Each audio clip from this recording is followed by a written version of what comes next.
আজকে পিএসজি বনাম বায়ার্ন মিউনিখের ম্যাচে জামাল মুসিয়ালার যে ইনজুরিটা হয়েছে এইটা দেখার পর থেকে এক কথায় কোনো কিছু বলার ভাষা খুঁজে পাচ্ছি না আমি। এখন আমার এইচএসসি বোর্ড এক্সাম চলতেছে, ভেবেছিলাম এক্সাম শেষ হওয়ার আগ পর্যন্ত ভিডিও টিডিও কোনো কিছু বানাবো না, কেননা পড়াশোনার চাপে ভিডিও করার আর কোনো এনার্জি থাকে না।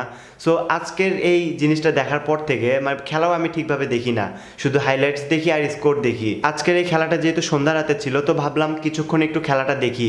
সো খেলাটা দেখতে গিয়ে যেই সিনটা দেখলাম এটা নিজের চোখে না দেখলে বিশ্বাসই করতে পারতাম না।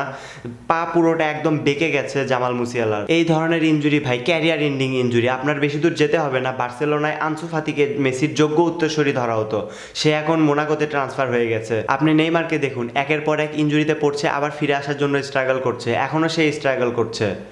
আগামী বছর ঠিক এই সময় হবে ফিফা ওয়ার্ল্ড কাপ। সো আমরা কখনোই চাই না জামাল মুসিয়ালার মতো একজন প্লেয়ার ওয়ার্ল্ড কাপ থেকে বঞ্চিত হোক, সে ওয়ার্ল্ড কাপে না খেলুক, আমরা কেউই এমনটা চাই না।